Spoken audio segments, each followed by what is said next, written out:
चुनाव आचार संहिता उल्लंघन की शिकायत को लेकर पहुंचे मुख्य निर्वाचन पदाधिकारी से मुलाकात करने।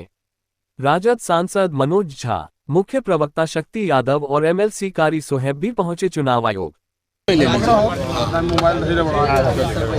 आप लोगों का बहुत धन्यवाद कि बहुत त्वरित सूचना पे आप सब इकट्ठा हुए। इससे पहले भी हमारे कुछ साथी यहाँ आए थे इलेक्शन कमीशन। अभी हम मेरे साथ शक्ति सिंह यादव जी, हमारे कारी सोहेब साहब, हम तीनों आए। हमने यहाँ मुख्य चुनाव आयुक्त साहब के सामने काफ़ी चीज़ें रखी। कुछ इलाके सूर्यगढ़ा के मुंगेर पार्लियामेंट्री कॉन्स्टिट्यूंसी की मैं बात कर रहा हूँ, सूर्यगढ़ा के बरहिया नगर परिषद, मैं समझता हूँ मोकामा का कुछ इलाका और पंडारक, ये सारे इलाकों में जो एक गरीब गुरबा के वोट का उभार था, शायद उस उभार के डर की वजह से स्थानीय प्रशासन की मदद से हर तरह के हथकंडे अपनाए गए।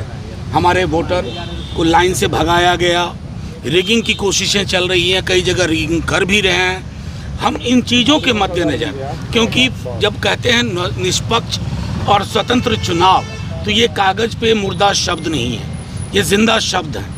काम है प्रशासन का ये सुनिश्चित करना कि गरीब गुरबा बहुजन आबादी अपने मताधिकार का प्रयोग करें, क्योंकि ये मताधिकार बड़ी मुश्किल से बाबा साहब ने दिया था। तो अगर आप बाबा साहब के अरमानों को, बाबा साहब की ख्वाहिशों को कुंद करने के लिए स्थानीय प्रशासन की मदद से आप इस तरह की हरकतें कर रहे हैं, तो मैं सिर्फ इतना कह सकता हूं कि आपकी डेस्परेट कोशिश है कि मार्जिन कम कर लिया जाए। हार तो आप रहे हैं, हार तो आप गए हैं। मैं सिर्फ इतना कहूँगा, स्थानीय प्रशासन, लोकल एसपी साहब, वो जो हमारी उम्मीदें होती हैं प्रशासन से, हमने यहाँ श्रीनिवासन जी, मुख्य चुनाव आयुक्त जी से सब कुछ सामने रखा है। मैंने कहा कि तहकीकात करवाइए ताकि बहुजन गरीब गुरबा का वोट अपनी जगह पहुँचे। अन्यथा ये बेईमानी है कहना, ये ढकोसले की तरह लगता है जब चुनाव आयोग कहता है कि हम स्वतंत्र और निष्पक्ष चुनाव करवाने में सक्षम है। मुझे इतनी बात कहनी है। कौन लोग कर रहा है ऐसा कौन लगा रहा है? मैंने साफ बात कही, स्थानीय प्रशासन। हम किससे लड़ रहे हैं आपको ये भी पता है।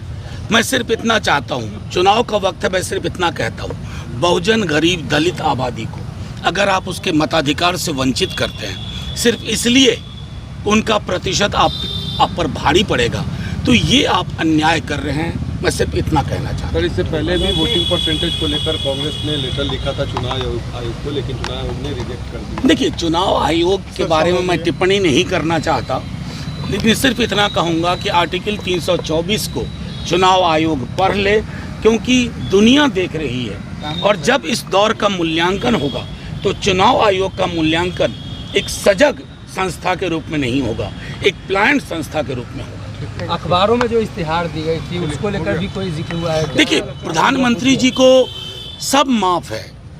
अब प्रधानमंत्री जी को तेजस्वी जी ने पहले वो सड़क पे ले आए, आज रोटी भी बेलवा लिया उनसे, लंगर में खड़े हो गए। मतलब प्रधानमंत्री जी के चेहरे का डर देखिए, और उन पर कोई नियम लागू नहीं होता है। फुल पेज इश्तिहार हम तो कर भी नहीं सकते, उतना धन कहाँ है। तो ये लड़ाई धनबल और जनबल की भी है, और इस लड़ाई में खास करके बिहार में बताओ कुछ नहीं चल रहा है। नौकरी मतलब तेजस्वी, सिर्फ यही मॉडल चल रहा है। प्रधानमंत्री ने 3 जगह रैलियां की, उससे काफी सटे जगहों पर वोटिंग की।